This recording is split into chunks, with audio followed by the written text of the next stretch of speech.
Niwicara ugiye gusangira n'igikomerezwa, uzitondere ibiri imbere yawe, uzirinde kugira umururumba niba uzi ko ufite inda nini. Ntuzararikire ibiryo bye biryoshye kuko ari ibishukisho. Ntuzirushye ngo urashaka ubukire, uzirinde ndetse no kubutekereza. Umara kubura amaso ubureba ugasanga bwayoyotse, kuko wagira ngo bumera amababa, maze bukaboneza iy'ikirere nka kagoma. Ntuzarye umugati w'umuntu ukureba nabi, kandi ntuzararikire ibiryo bye biryoshye, kuko icyo atekereza ku mutima ari nako agikora. Arakubwira ati rya kandi unywe, ariko ntaba agushyizeho umutima. Ibyo amaze kumira uzabiruka,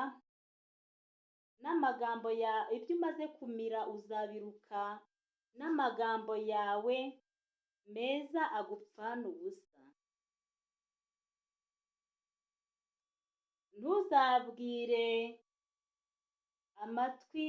Ntuzabwire amatwi y'igicucu, kuko cyasuzugura ukuri kw'amagambo yawe. Ntukimure imbago ya kera ngo urengere umurima w'imfubyi, kuko zifite umuhozi ukomeye, niwe uzaziburanira akurwanye. Umutima wawe uwukangurire inyigisho, n'amatwi yawe uyatoze amagambo y'ubumenyi.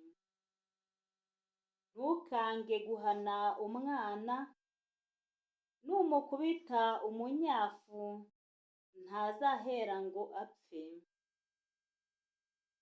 Wowe rero numukubita umunyafu, ubuzima bwe uzaba ubukijije inyenga. Mwana wanjye, umutima wawe nurangwaho ubuhanga, nanjye iwanjye uzishima, kandi nzanezerwa cyane umunwa wawe nuvuga amagambo aboneye.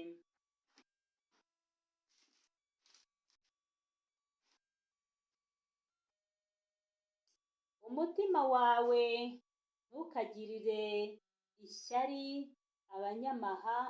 abanyabyaha, ahubwo ujye uhora utinya Uhoraho, kuko bucya bucyana ayandi, hakazaza igihe uzabona ko icyizere cyawe atari imfabusa.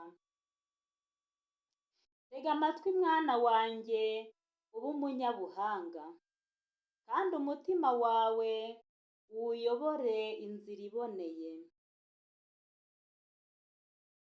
Ntuzabarirwe mu banywi ba divayi cyangwa mu bashimusi, kuko abanywa n'abashimusi batindahara, naho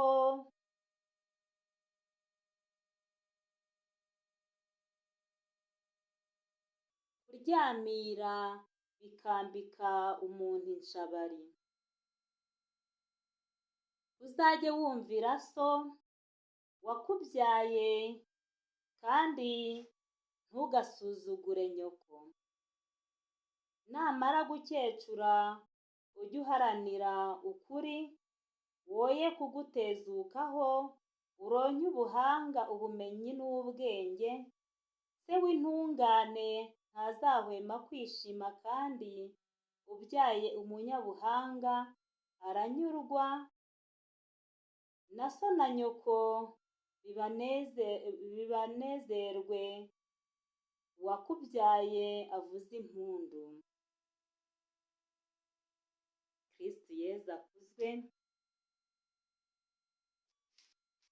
Ni Marie Clarisse Mukandengo. Turi gusoma mu Migani, umutwe wa 23, umurongo wa mbere kugera wa 25. Kristo Yezu akuzwe. Ushobora gusoma, ariko jyewe buriya ikintu mpita ndeba cyane ni ku banywi ba divayi rwose, ngo kuko bucya bucyana ayandi, ariko kuri 20 baratubwira ngo ntuzabarirwe mu banywi ba divayi cyangwa mu bashimusi, kuko abanywi n'abashimusi batindahara, naho kuryamira bikambika umuntu inshabari. Kristo Yezu akuzwe. Turekere aho ngaho. Wenda hejuru bavuze byinshi, bavuga no guhana umwana n'iki. Hari abantu bagira gutya, umwana akigira nabi, cyangwa umwana akiriza akagira gute, ntacyo yabuze ntamuhane. Oya, baratugira inama yo guhana abana. Ariko rero nanone hano ni ukuri pe, dushyize mu nyurabwenge yacu, ku banywi ba divayi inshuro nyinshi uzacunge, abenshi baratindahara, baba batindi. Ni ukuvuga ngo iki rero, tugerageze nk'uko mu Migani babitubwira. Ntabwo ari njye wanditse iki gitabo, ariko nabibutsaga yuko jye nibanze ku basinzi n'abasambanyi, kuko nibyo bintu by'ishingiro cyane bisenya umuryango nyarwanda. Kristo Yezu akuzwe. Wenda nshobora kuba jye naravukiye mu muryango ubamo ibyo bintu, cyangwa se nanone nkaba narabanye n'abantu bagendera mu businzi n'uburaya, bigatuma iteka ariyo mpamvu icyigisho cyanjye kiba ari iki ngiki.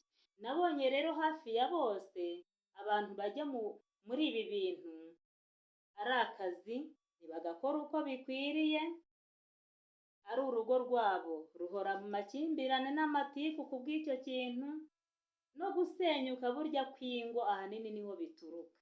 Niyo mpamvu mbyibandaho njye cyane, si uko mbikora cyangwa ngira gute, ariko kandi ntawe nabujije kunywa inzoga. Kunywa rwose ntabwo ari njye washyizeho inzoga, si jye nayiremye, ariko tunywe mu rugero. Kristo Yezu akuzwe. Hari unywa rero akabura ubwenge, akagera ubwo Roho Mutagatifu imucika ikigendera. Niyo mpamvu nivugira gutyo.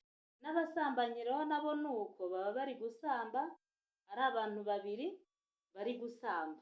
Bivuga ngo ni abantu babiri bibereye kumwe n'abantu b'iwabo bitabye Imana, ugasanga bari guhuza iyo myuka gusa, kuko Roho Mutagatifu aba yagiye kare. Niyo mpamvu rero ibyo bintu nabyibanzeho. Sinakubujije kunywa inzoga muvandimwe, singucireho urubanza, sinayikuguriye, ntabwo nyikugurira buri munsi, ariko gerageza unywe mu rugero kugira ngo ubashe gutwara Roho Mutagatifu. Dusabirane rero. Ngize umugisha, telefone ndayakije mbona iremereye, yari yananiye.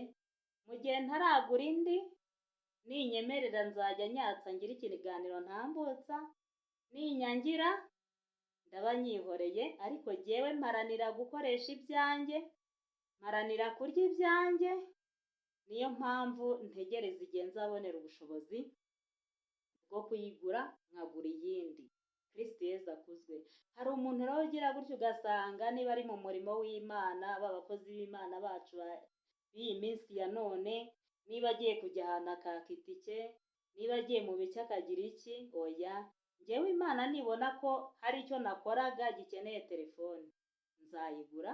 Ariko mu gihe ntarayigura, ndaba nifashisha iyi ngiyi. Igihe yatse nzajya ntambutsa ubutumwa, igihe yazimye namwe muzajya mumenya ko atari impamvu zanjye bwite. Kristo Yezu akuzwe.